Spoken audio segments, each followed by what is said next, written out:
Hello everyone, I am welcoming all of you in my new lecture. और हम plant embryology में जो है आ गए हैं इसके लास्ट वाले सेक्शन में। फर्टिलाइजेशन इवेंट की अंदर हमने जो है फर्स्ट फेज में हमने बात कर ली थी कि किस तरीके से फर्टिलाइजेशन के लिए कौन कौन से ऑर्गन्स जो है किस किस में कन्वर्ट होंगे। और आज हम मेन फर्टिलाइजेशन इवेंट की बात करने वाले हैं।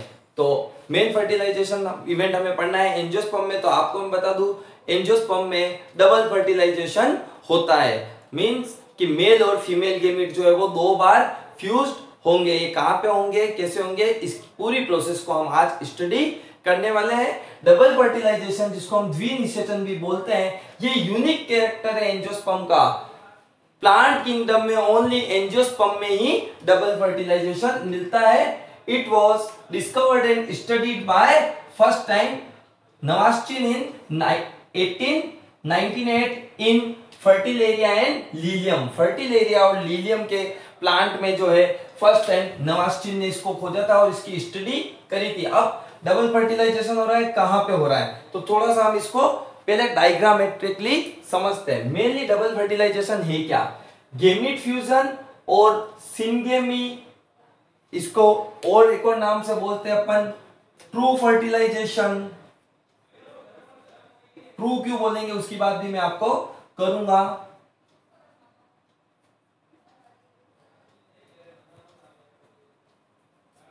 ट्रू फर्टिलाइजेशन भी बोलते हैं और इसको कितनी बार हम फर्स्ट फर्टिलाइजेशन भी बोलेंगे। ठीक है। गेमिट फ्यूजन युग्मक संलयन, हम इसको युग्मक संलयन भी बोलते हैं।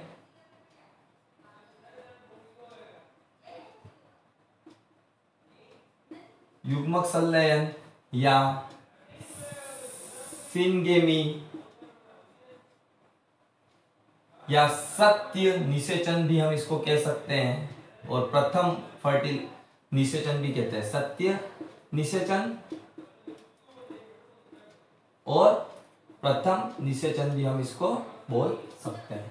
एक तो यहाँ पे फर्टिलाइजेशन हो रहा है, ये कहां हो रहा है इसकी बात करेंगे। एक है ट्रिपल फ्यूजन। ट्रिपल फ्यूजन को हम बोलेंगे त्रिक संलयन। तो मेनली बात मैं आपसे कहना चाहता हूं कि क्या what is double fertilisation, combinedly gamete fusion और syngamy plus included triple fusion, इन दोनों को कंबाइंडली हम क्या बोलेंगे, डबल फर्टिलाइजेशन। अब इस अपन वन बाय वन पढ़ते हैं। फर्स्ट है इसमें गेमिट फ्यूजन या गेमिटिक फ्यूजन और सेकंड है ट्रिपल फ्यूजन। आप देखो यहाँ पे मैंने आपके सामने जो टीएस जो है कार्पेल का वो बना रखा है। अब इसके अंदर क्या होता है, सबसे पहले पोलिनेशन होगा। तो यहाँ पर कौन आ गए, पोलन ग्रेन आ गए स्टिग्मा के ऊपर। This is stigma, everybody knows about it. इसकी सारी बातें हमने पहले कर ली, ये स्टिग्मा है ना। यहाँ पे कौन आया, पोलन ग्रेन्स आई। और अब यहां से क्या बननी स्टार्ट हो जाएगी, पोलन ट्यूब बननी शुरू हुई। और ये कहां से, तीन जगह से एंटर करती है, हमने लास्ट क्लास में देख लिया। तो ये यहाँ पे पोलन ग्रेन एंटर हो गई। ओके,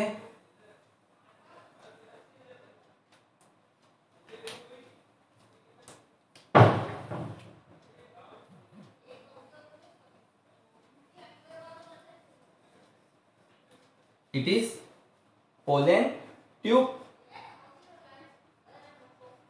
पोलन ट्यूब अपने साथ में क्या करेगी, ये अपने साथ में ले जाएगी। हमने पता करा पोलन ट्यूब जब इसमें डेवलपमेंट होता है तो ये अपने साथ में क्या ले जाती है, ये ले जाती है टू मेल गेमीट। ये दोनों क्या है, मेल गेमीट है।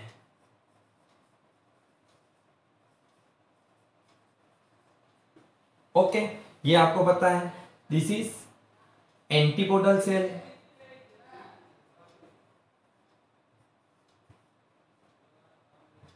ये सेकेंडरी न्यूक्लियस,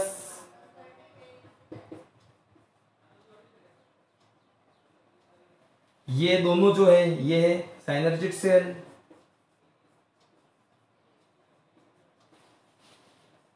जो कि एक एपरेटस का पार्ट है, और ये है आपकी एक सेल। टोटल मिला के जो है इस पूरे एम्ब्रियो सेक के अंदर, ये पूरा एम्ब्रियो सेक के टोटल 7 टाइप की जो है फीमेल सेल इसमें मिल रही थी। 3 एंटीपोडल, 3 एक एपरेटस में से एक है एक सेल, 2 है साइनर्जिक सेल, और 2 है एक जो है बीच में जो 2n सेल है, ये 2n सेल है यहाँ पे, ये n सेल जो डिजनरेट हो जाएगी, और ये सब भी n सेल है ना, और ये बीच वाली जो है सेंट्रल सेल होती है जो कि 2n है। इसी को अपन सेकेंडरी न्यूक्लियस भी बोलते हैं, ठीक है। अब फर्स्ट में क्या हो रहा है, फर्स्ट हमारे को पढ़ना है गेमीट फ्यूजन। क्या पढ़ना है? Gamete fusion. गेमीट फ्यूजन को हम ट्रू फर्टिलाइजेशन क्यों बोल रहे हैं? क्योंकि इसमें जो फर्स्ट जो मेल गेमिट होगा वो फर्स्ट मेल गेमिट इसके साथ में फ्यूज्ड हो जाएगा। मेल गेमिट किसके साथ में फ्यूज हो रहा है? किसके साथ में फ्यूज हो गया है? मेल गेमिट फ्यूज हो गया है आपके, ये जो आया है एक सेल के साथ में फर्स्ट मेल गेमिट फ्यूज हो गया, और सेकेंड मेल गेमिट की बात अपन बाद में करेंगे। तो इससे एक cell plus first male gamete मिलकर यहां पर बना देंगे, आगे चलकर जाइगोट बनाएंगे। क्या बनाएंगे? जाइगोट बनाएंगे, और इसी जाइगोट से आगे चलकर क्या बनेगा? फर्दर डेवलपमेंट होके एम्ब्रियो बनेगा। Okay, it's all about gamete fusion, syngamy या ट्रू फर्टिलाइजेशन या फर्स्ट फर्टिलाइजेशन। ओके, ये फर्स्ट फर्टिलाइजेशन हो गया, ये पहली बात हो गई। अब सेकेंड टाइम क्या हो रहा है? यहाँ पे अभी सेकेंड मेल न्यूक्लियस भी बचा हुआ है। यहाँ पे क्या होता है, एम्ब्रियो सेक के अंदर polar nucleus plus second male gamete fuse हो जाते हैं। आपको पता है पोलर न्यूक्लियस के पास कितने न्यूक्लियस डिप्लॉइड था? वो 2n न्यूक्लियस थे, ठीक है, और मेल गेमिट हैप्लॉइड था, तो 2n प्लस m मिला के कौन सा स्ट्रक्चर बनेगा? ट्रिप्लॉइड, या 3n जो है हमारे को न्यूक्लियस मिलेगा। तो ये यहां से सेकेंड मेल गेमिट जो है ये किसके पास चला जाएगा? यहां चला जाएगा, और ये इसमें फ्यूज्ड हो गया है। ओके, तो ये यहाँ पे फ्यूज्ड हो गया है, तो इससे क्या बनेगा? इससे बनेगा primary endospermic nucleus, primary endosperm nucleus, जिसको हम बोलेंगे पेन। ये पूछा जाता है पेन सेल किससे मिलकर बनी होती है? तो पेन जो होता है एक न्यूक्लियस है जो कि सेकेंडरी न्यूक्लियस या पोलर न्यूक्लियस जो कि 2n होता है, उसके साथ सेकेंडरी मेल गेमिट जो पोलन ग्रेन डेवलप होकर पोलन ट्यूब के साथ आई थी। फर्टिलाइजेशन पोलिनेशन के बाद में फर्टिलाइजेशन हुआ है, तो सेकेंड टाइम पे जो फर्टिलाइजेशन हुआ है इसको कभी कभी हम सेकेंडरी फर्टिलाइजेशन भी बोलेंगे। बहुत सारे जो प्लांट एम्ब्रियोलॉजिस्ट है वो इसको सेकेंडरी फर्टिलाइजेशन भी बोलते हैं, क्योंकि सेकेंड टाइम पे यहाँ पर सेकेंडरी न्यूक्लियस के साथ में सेकेंड मेल गेमिट फ्यूज्ड हो गया। तो इस तरह से इससे क्या बन गई? पेन बन गया, और इस पेन से जो है आगे चलकर क्या बनेगा? एंडोस्पर्म, एंडोस्पर्म बनेगा। ये एंडोस्पर्म ही क्या प्रोवाइड कराएगा? न्यूट्रिशन प्रोवाइड कराएगा। ये न्यूट्रिशन प्रोवाइड कराएगा किसको? ये जो एम्ब्रियो है इसको आगे चल के, जिसको अपन एम्ब्रियोजेनेसिस में और आगे जो एम्ब्रियो डेवलपमेंट है उसमें पढ़ने वाले हैं। तो अगर देखा जाए तो ये ऑल ओवर हमारा डबल फर्टिलाइजेशन एक छोटा सा इवेंट है पर बहुत ही यूनिक इवेंट है।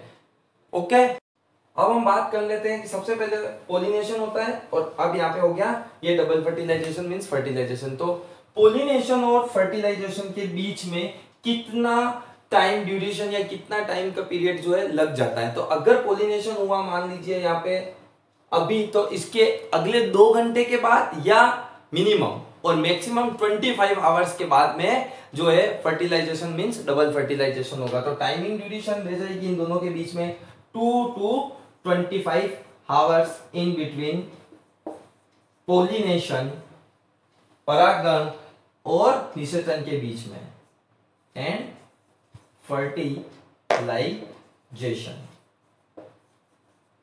एक तो ये बात हो गई। तो इस इतना टाइम पोलिनेशन और फर्टिलाइजेशन के बीच में। तो अब अपन बात करते हैं डबल फर्टिलाइजेशन में। फर्स्ट होता है गेमिट फ्यूजन, युग्मक संलयन सिंगेमी, और सेकंड होता है ट्रिपल फ्यूजन, त्रिक संलयन, है ना। कौन पहले होगा, बहुत इंपॉर्टेंट बात है, कौन सा फर्टिलाइजेशन पहले होगा? तो मैं आपको बता दूं, एंडोस्पर्म का फॉर्मेशन पहले होगा, तभी तो एम्ब्रियो बनने वाला है जाइगोट से। और ये काम क्या कर रहा है, एंडोस्पर्म भ्रूण कोश जो है वो भ्रूण को, एम्ब्रियो को क्या कर रहा है, न्यूट्रिशन प्रोवाइड करा रहा है, पोषण प्रोवाइड करा रहा है। तो विदाउट न्यूट्रिशन तो ये जो है लाइव कंडीशन में सर्वाइव ही नहीं कर पाएगा। इसलिए ट्रिपल फ्यूजन हमेशा जो है, ये ट्रिपल फ्यूजन पहले होगा और उसके बाद में गेमिट फ्यूजन होगा, गेमेटिक फ्यूजन होगा। ओके, तो ये तो हो गया आपके डबल फर्टिलाइजेशन की बात। अब हम बात कर लेते हैं इसके सिग्निफिकेंस की, इसकी क्या उपयोगिता है, उसकी बात हम आगे करते हैं। चलिए अब हम बात कर लेते हैं सिग्निफिकेंस ऑफ डबल फर्टिलाइजेशन की। द्विनिषेचन का क्या महत्व है, ऐसा क्या जरूरी है द्विनिषेचन का होना, डबल फर्टिलाइजेशन का होना क्यों जरूरी है, आगे उसका क्या यूज होगा? तो डबल फर्टिलाइजेशन जो होता है, आपको होता है फर्स्ट फर्टिलाइजेशन हुआ वो गेमेटिक फ्यूजन हुआ, जिससे जाइगोट बनता है और जाइगोट से एम्ब्रियो बनता है। तो फर्स्ट मेल गेमेट और एक सेल से ये हो रहा है। सेकंड मेल गेमेट और सेकेंडरी न्यूक्लियस के मिलने से हमने बताया था ट्रिपल फ्यूजन हुआ और एंडोस्पर्म बना। तो इन दोनों के बनने के लिए डबल फर्टिलाइजेशन होना जरूरी है। अब जो एंडोस्पर्म बना वो किससे बना, वो बना मेल और फीमेल गेमेट के क्रोमोसोमल पार्ट से। तो ये दोनों आधे आधे जुड़े हैं, क्योंकि मियोसिस भी होगा, सेक्सुअल रिप्रोडक्शन है, तो इससे हाइब्रिड जो है, हाइब्रिड जनरेशन मिलेगी। और ये हाइब्रिड जनरेशन आने वाले जो चेंज हो रहा है, तो ये वेराइटी होगी 50% जो है मेल और 50% फीमेल जो है गेमिट के, इसमें कैरेक्टरिस्टिक्स आएंगे। तो न्यू टाइप की हाइब्रिड वेराइटी मिलेगी जो आगे बदलते हुए इन्वायरमेंट के लिए, चेंजेबल इन्वायरमेंट के लिए बहुत नेसेसरी है, तो अच्छी रहेगी। फिर है लाइफ कैपेसिटी और लाइफ स्पान। इसकी वजह से जो है आगे जाके सीड की एंडोस्पर्म बनता है और एंडोस्पर्म के बनने से जो है सीड की लाइफ कैपेसिटी और लाइफ स्पान अच्छा रहता है। डबल फर्टिलाइजेशन और ट्रिपल फ्यूजन की वजह से ही जो साइटोप्लाज्म होता है एंडोस्पर्म का, उसमें एक तो रीफॉर्मेशन होता है और रीओरिएंटेशन होता है। मतलब कि वो पुनर्विन्यासित होगा और पुनर्नवीनीकरण उसमें होता रहता है, जिससे हमें जो है एक हाइब्रिड सीड इनसे जो है मिलेगा। तो इस तरीके से ये डबल फर्टिलाइजेशन के सिग्निफिकेंस होते हैं, इसलिए डबल फर्टिलाइजेशन होना जरूरी है। इसके ऊपर कंफर्म है हमेशा, अगर लास्ट ईयर क्वेश्चन नहीं आया तो इस ईयर जो है सीबीएसई और आरबीएसई दोनों ही जो है अल्टरनेट फॉर्म में क्वेश्चन देते हो। और अगर क्वेश्चन नहीं भी आया है तो छोटा क्वेश्चन, बड़ा क्वेश्चन की बात करूं मैं, छोटा क्वेश्चन 1 to 2 लाइन वाले में तो हमेशा ही इसमें से कहीं से भी कुछ आ सकता है। बहुत इंपॉर्टेंट टॉपिक है। अब हम आगे बढ़ेंगे नेक्स्ट क्लास में, एंडोस्पर्म होता क्या है, उसके स्ट्रक्चर कैसा होता है, उसके टाइप कैसे होते हैं। If you want this kind of lecture on live streaming, please visit Adarsh Brilliant Science Academy app on Google Play Store. Thank you very much.